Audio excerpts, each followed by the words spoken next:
Bring the heaven to your home. Kembali lagi dengan saya, Bang Said. Spesial lagi nih, kali ini ada kawan lagi yang akan nemenin sharing kita kali ini. Judulnya apa, Bang Said? Rahasia kali ya? Enggak.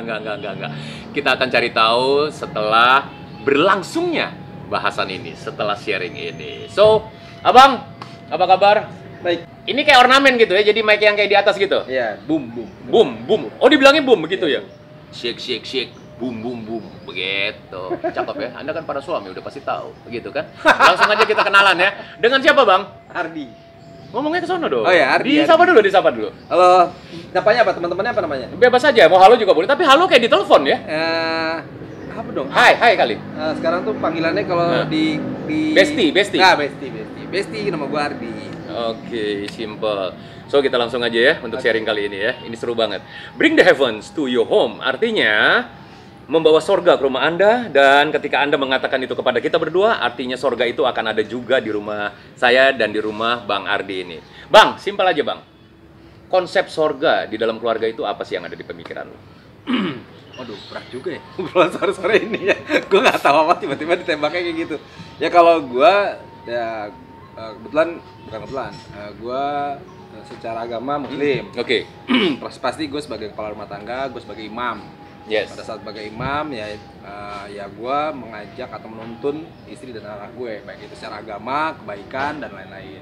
Kayak gitu. Oke, jadi itu salah satu konsep dari sekian mungkin nomor 1, 2, 3, 4, 5, 6, 7, 8, 9, 10. Salah satunya yang paling pertama adalah mengajak istri dan anak-anak selaku imam untuk lebih beribadah kepada Tuhan Yang Maha Esa, begitu ya kira-kira ya. Oke, so di dalam perjalanan pernikahan Anda, ya Bang ya, Anda pernah menemui hambatan nggak di awal-awal pernikahan? Mungkin ada perbedaan pendapat dengan istri, mungkin ada clash dengan istri atau apa? Boleh di-sharing di sini karena rata-rata penonton kita di sini adalah para suami dan juga para calon ayah. Jadi pengantin baru yang sudah akan segera menjadi ayah. Terima kasih ya minumannya. Ini thank you banget. Kita lagi ada di sebuah kafe nih kayaknya nih. Masih Om Pendi. Kafe apa ya, Bang? Namanya sini Sinkron Coffee. Sinkron Kopi itu untuk minumannya. Mungkin ada makanannya apa? Makanannya Dapur Cerita. Dapur Cerita. Dan kebenaran thank you banget untuk sore hari ini ada di Sinkron Kopi dan juga di Dapur Cerita. Tempatnya cozy banget. Boleh. Nanti saya akan tulis di deskripsi lengkapnya. So, jadi menyambung pertanyaan tadi, pernah ada konflik gak di awal pernikahan mungkin dengan istri, mungkin salah paham, mungkin apa, itu hal yang biasa sebenarnya. Monggo silakan. Mungkin gue cerita dulu ya, sedikit sejarah gue sama istri gue gitu kan. Kalau bisa dibilang gue sama istri gue tuh kenal cukup lama, 7 tahun. Gue pacaran 7 tahun, 2001, gue married 2008. Masa pendekatan boleh dikatakan seperti itu ya? Udah mati. Berapa kali ganti presiden itu? Belum. Oh belum ya? Tapi udah lewat 5 kali, sekali dong? Iya sekali dong. Iya udah sekali ganti presiden. Periode kedua tetap dia lagi gitu, jadi itu. Oh oke, so lanjut. Jadi kurang lebih 7 tahun, and then ya secara tidak langsung udah tau lah hal-hal apa yang menjadi karakter kita masing-masing gitu kan. Tapi memang pada saat perkawinan memang berbeda gitu kan. Pada saat perkawinan ada hal-hal yang juga memang lebih dalam secara sifat dan lain-lain kan lebih dalam. Ya itu pasti ada lah. Itu wajar lah ya maksud gue. Tapi secara basic karakter itu yang secara apa ya? Kalau kadang-kadang kan yang kita susah itu emang udah jadi karakter memang dia nggak bisa diubah lagi secara karakter gitu. Ya itu yang sulit sebenarnya. Itu menjadi perdebatan atau menjadi keributan, salah satunya itu. Tapi kalau kita tahu karakternya, ada hal-hal yang menurut gue keributan kecil itu masih bisa kita terima. Iya. Hal bumbu lah ya, bumbu ya. Itu bumbu aja, kayak misalkan masalah-masalah kebiasaan yang mungkin itu masih hal masih wajar lah gitu. Namanya berumah tangga baru ada kebiasaan yang berbeda, ya kita tinggal menyamakan aja gitu. Tapi secara karakter yang penting buat gue adalah karakter. Pada saat kita kenal calon istri kita tahu karakter seperti apa, dalam arti sifat realnya kayak seperti apa, ya itu yang penting gitu. Karena itu yang kadang-kadang sulit menyatukan itu gitu. Yang menurut gue sulitnya di situ. Tapi kalau secara kehidupan hari-hari ya wajar-wajar aja sih. Aja. Dan Anda sendiri setuju nggak nih Bang? Ketika ada sebuah statement atau pernyataan di masyarakat luas, di masyarakat kita, bahwa pernikahan itu adalah bersatunya dua individu yang berbeda, pria dan wanita, di dalam sebuah ikatan pernikahan. Itu artinya dengan karakter, dengan tingkah laku yang berbeda, mungkin dari pria, dari ceweknya. Tapi suka tidak suka, terutama mungkin kita ya, kaum suami. Jadi kadang-kadang kita harus menurunkan grade kita menjadi lebih rendah semata-mata untuk bring the heavens to your home. Anda setuju dengan statement ini? Enggak. Nah, coba mungkin boleh dibagikan. Oh ya, teman-teman, untuk Anda semua para suami, jangan lupa tulis di komentar juga ya, di kolom komentar supaya kita bisa sharing ini menjadi dua arah. Ya. Bagaimana?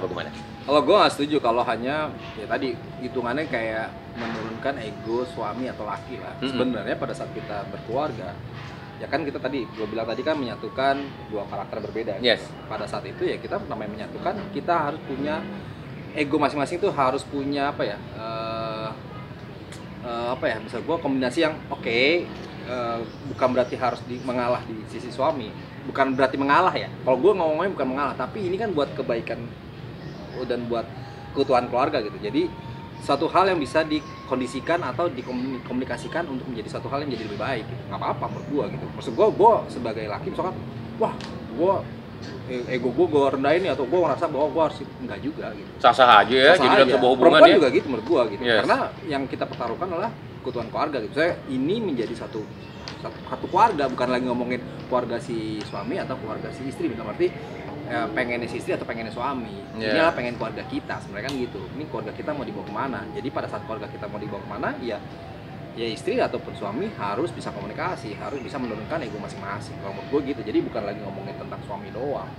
Ini dua belah pihak gitu. Pada saat kita menikah ya ini kan atas dasar suka atau kita pengen membangun suatu keluarga ya, baik perempuan ataupun si laki. Menurut gue sih nggak ada ngomongin tentang laki aja tuh enggak. Menurut gue kayak gitu. Jadi sudah berbicara family ya, berbicara keluarga. solid berarti. Iya, satu keluarga. Okay. Gue suka komunikasinya gini. Pada saat membangun keluarga itu kita kayak lagi naik kapal bareng gitu misalkan. Kita mau kayak kapal bareng. Kapal kita goalsnya di mana? Saat pelabuhan pertama kita di sini, pelabuhan berikut kita mau kemana? Kita mau melabuh kemana? Pada saat melabuh kemana? Ya ada hal-hal yang lewat rute yang mungkin wah kok rutenya nggak seperti yang kita inginkan, misalkan lurus itu aja gitu. Tapi kita tetap balikin lagi ke pelabuhan yang kita ingin sampaikan gitu, yang ingin kita sampai. Ketika gitu. mungkin melenceng dikit kita lurusin lagi ke jalur gitu. kita. Maksud gua kayak gitu, dan itu gua kapten kapalnya, gua membawa kapal ini. Tapi pada saat gua membawa kapten kapal ini kan nggak bisa one man show menurut gua gitu. Pada saat gua bawa kapal ini, gua butuh istri gue di samping gua. Yes. And then pada saat gue punya anak, gue butuh anak gue untuk membantu gue untuk sampai ke tujuan gue. Jadi semua itu harus komunikasi barengan, nggak ada yang ngomongnya bapak, ibu, anak kayak hal yang terpisah, enggak. Ini jadi satu kesatuan. Karena family kan, keluarga. Satu keluarga gitu. Jadi ini mungkin trik atau kiat untuk menuju bring the heavens to your home gitu ya, membawa surga ke keluarga kita. Gue membawa surga gitu. Berarti kan gue harus nyampaikan apa sih yang ingin gue sampaikan, surga apa yang ingin gue inginkan buat keluarga gue. Yes.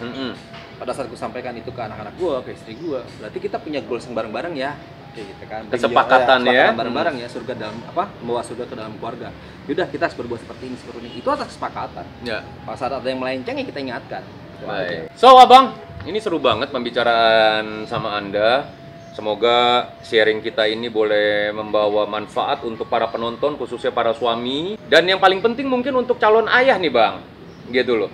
Ini penonton kita ada calon ayah, ya. Yang pasti suami, ada calon ayah. Ini kan berarti suami juga, tapi ketika dia belum punya anak, sedang menunggu anaknya, berarti dia akan menjadi ayah. Ini calon ayah nih. Ada juga pria yang sedang akan menikah, ini penonton ini, penontonnya. Dan mungkin ada juga para wanita. Jadi bahasan ini, sharing ini, bring the heaven to your home, itu benar-benar saya mempunyai kerinduan untuk melihat tuh suami istri itu boleh rukun di dalam suka dan duka, tetap solid, tetap bersama-sama. Begitu loh. Untuk abang sendiri, dari pengalaman abang selama ini, sorry to say, putra putri sudah berapa nih kalau boleh tahu? Putra gue 2, putri gue 1. Sudah besar-besar berarti 3? 3, paling kecil itu kelas 3 SD, 9 tahun. Wow, seru banget ya berarti ya. Abang cerita dikit dong. Ada kesulitan nggak ketika harus membesarkan anak-anak sampai di usia yang sekarang ini? Boleh di-share ke kawan-kawan, silakan. Kesulitan sih pasti lah ya. Maksud gua kan ya kita kan belajar itu kan nggak selesai sampai kita mati lah. Pasti ada hal-hal baru yang gua bisa lihat gitu kan. Oh, ternyata ada 2 anak laki-laki gitu kan, seperti apa diskusinya, ngobrolnya, nggak lagi kayak kita ngomongin oh ayah ayah posisi paling tinggi, and then anak-anak harus seperti apa, nggak kayak gitu juga. Oh, oke. Nah, sekarang yang gue coba komunikasikan ya belajar dari pengalaman gue dengan orang tua gue gitu kan, istri gue dengan orang tuanya, atau pengalaman lingkungan kita. Akhirnya kita coba gimana yang cocok buat keluarga gue. Cocok buat keluarga gue sampai gue ternyata lebih enak kalau gue menjadikan tadi gue bilang menjadikan keluarga ini menjadi as a team gitu kan. Terus gue punya istri gue punya goalsnya apa, dan gue itu ngomongin ke anak-anak gue gitu. Oke. Terus gue kayak apa nih, kamu tuh sebagai apa gitu. Jadi kamu yang ngurus, kayak contoh misalkan gue mau memperumakan tadi gue bilang kayak kapal berlayar, ayah kapten, kamu nanti yang megang layarnya, kamu yang kamu ayah butuh kalian. Teamwork in family, iya, di dalam karena, keluarga ya. Iya, seperti itu. Kalau ada apa-apa kalian ngomong. Komunikasi. Ayah layarnya goyang nih. Misalkan seperti itu. Atau mereka juga kalau ada masalah ngomong. Menurut gue gini, yang paling sulit itu adalah kalau gue pengalaman gue dengan orang tua gue. Mungkin karena zaman dulu ya, mungkin komunikasi kita ke orang tua itu agak terbatas. Menurut gue. Kita susah gitu ngomong ke kayak jadi gini, kalau gue ngomong ke bokap itu anjir, gue ngomong bokap bisa nggak ngomong kayak gini gitu. Beda zaman nggak sih mungkin? Mungkin makanya. Beda teknologi, beda zaman. Menurut gue bukan beda zaman sih. Dalam arti menurut gue adalah proses kita belajar sih. Oke. Proses kita belajar melihat, mungkin di saat ini juga ada orang tua yang memang sama anaknya straight ya, bapak kamu harus nurut sama bapak kayak gitu doang. Oke, banyak juga kayak gitu. Tapi kalau gue lebih kayak gue salah aja nih, gue minta maaf sama gue. Oh yes. Gue salah, gue minta maaf. Jujur gue pernah beberapa kali salah ngalahin anak gue, terus gue minta maaf. Dan itu bukan sesuatu aib ya untuk meminta maaf kepada anak ya? Iya, nggak ada masalah buat gue kalau gue salah, gue minta maaf. Pembelajaran juga mungkin untuk anak? Iya, betul. Karena menurut gue pada saat orang tua minta maaf, buat anak tuh jadi kayak lebih terbuka juga. Oh iya nih gitu, karena ya pengalaman juga kan, belajar dari orang tua. Pada saat orang tua tidak pernah ngucapin, walaupun orang tua salah, tidak pernah ngucapin maaf pada anaknya, itu jadi buat anak tuh kok gitu ya. Akhirnya menurut gue adalah itu kayak ya apa yang gue lakuin, mungkin kalau di mata bokap gue salah ya salah, dan gue akhirnya menutup komunikasi ke orang tua. Menurut gue yang paling kesalahan pertama adalah pada saat anak menutup komunikasi dengan orang tua, dalam arti nggak terbuka. Aduh. Wah itu susah. Maksud gue ya ada komunikasi, ya komunikasinya rutinitas saja. Basa-basi lah ya. Ya biasa lah, ya gini-gini gitu. Ya minta doang gitu. Tapi yang lebih menurut gue yang lebih kita coba buka adalah apapun masalahnya, apapun yang mereka ingin coba katakan, obrolin aja. Misalkan anak gue nih, jujur aja, anak gue cowok suka sama cewek. SD, menurut gue hal yang wajar gitu, cowok disuka sama ceweknya. Terus dia ngomongnya awalnya nggak sama gue, sama adik-adiknya. Oh, sharingnya ke adik-adiknya. Menurut gue ini, wah ini bagus juga nih, ternyata apa yang gue terapkan, komunikasi di keluarga itu lancar gitu. Dia komunikasi sama adiknya gitu, and then adiknya bilang, udah ngomong aja sama ayah sama ibu gitu. And then dia ngomong sama gue gitu, kenapa? Aku punya secret ya. Gue nggak pernah kayak gitu sama bokap gue, nyokap gue. Tapi gue kaget lihat anak gue kayak gitu. Gue punya secret ya, kenapa? Aku suka sama perempuan, siapa namanya? Dan saat itu gue bukan langsung nggak boleh kamu, enggak gitu. Oke, gue cari tahu gitu. Siapa namanya ini. Oh yaudah, akhirnya gue ngasih tahu dia sebatas bahasa anak-anak bahwa yang suka sama perempuan itu hal yang wajar. Di saat ini kalian berteman aja dulu. Supaya dalam arti berteman ya motivasi kalian. Kasih pengertian lah ya. Pengertian siapapun boleh kalian kalian suka sama siapapun boleh. Jadi nggak ada batasan kamu harus ya kamu suka sama dia nggak apa-apa. Itu menjadi itu kamu gitu. Tapi nggak harus yang anak-anak sekarang misalkan kalau ngomongnya apa ya? Ngomongnya kalau disuka sama cewek tuh crush. Oh. I'm crush nih ya gitu, pengen ngomong gitu, gue pengen ngomong gitu. Oh. Nggak harus diomongin, menurut gue gitu. Nggak harus diomongin gitu. Soalnya nanti kamu kan pada saat gue ceritanya gue bilang gini, pada saat kamu ngomong ke dia terus and then dia tiba-tiba responnya misalkan kurang baik, nanti kamu malah ngerasa gimana udah berteman aja, siapapun bisa jadi yang teman. Yeah. Gue bilang gitu. Setuju. Dan dia ngerasa oh iya gitu, iya udah gitu. Tapi yang menjadi poin gue di sini, anak gue bisa ngomong gitu. Oke. Seru banget, kita kasih tepuk tangan dulu yuk. Ini keren. Terima kasih banget ya Bang. Ini pembicaraan kita seru. Nanti kapan next boleh kita sambung lagi. Boleh. Di judul yang lain, di episode yang lain dari Bring the Heavens to Your Home ini. Dan itulah dia. Pembicaraan seru, dan saya akan berusaha juga untuk boleh mencari kawan untuk ngobrol. Selain saya berbicara sendiri dengan Anda melalui sharing saya ini, saya akan juga mulai cari kawan-kawan ngobrol yang heboh-heboh, pokoknya yang seru-seru, supaya kita boleh lebih variatif. Akhirnya dengan saya Bang Said dan Ardi. Dengan Bang Ardi, terima kasih untuk Anda yang sudah menyaksikan channel ini. Jika channel ini bermanfaat, boleh diaplikasikan. Jika channel ini tidak bermanfaat, anggap aja Anda sedang menonton video-video yang lucu. Seperti itu. Dan sekali lagi, terima kasih banget. Untuk Anda semua, sehat selalu, Tuhan berkati Anda. Bring the heaven to your home akan kembali lagi pastinya dengan tampilan yang yo man. Iya. Sayo!